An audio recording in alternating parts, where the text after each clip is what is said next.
Government has admitted that they are the ones that basically hacked FTX. Today, the Bahamian government literally said that they made Sam Bankman-Fried use that backdoor that he built into FTX to drain that $600 million worth of crypto assets that was allegedly hacked and drained from FTX back on November 12th. They said that they did this to protect the users of FTX as well as the creditors, which is the people that had been invested into. Out of that $600 million, though, they say that they are only holding $330 million, which they also took upon themselves to take all those assets and swap it into Ethereum, which also makes them the 35th largest Ethereum whale in the entire world now.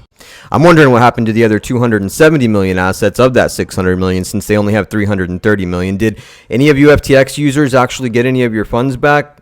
I don't think so. What this basically shows me is that they took that money and all these different institutions and organizations and rich people that had been invested in the FTX, they did this to basically get them their money back, because they're not worried about the little people trading. They're worried about these bigger players that are, screaming and whining about what happened with FTX. Also, who are they really to take it upon themselves to not only swap everybody's assets into Ethereum, but who are they to decide who gets what at this point? You know what I mean?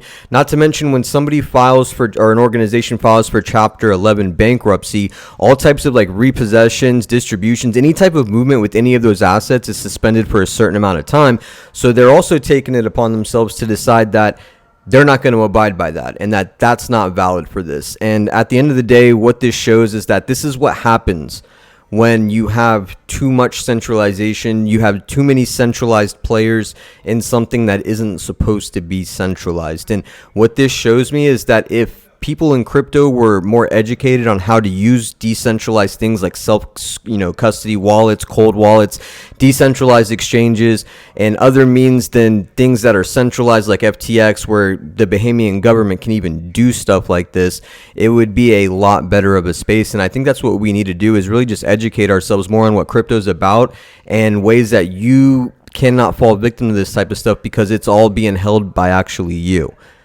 Guys, give me a like and a follow. Always appreciate it. Always posting this type of stuff, things going on in the crypto space. Let me know in the comments what you guys think about this as well, and everybody hodl strong.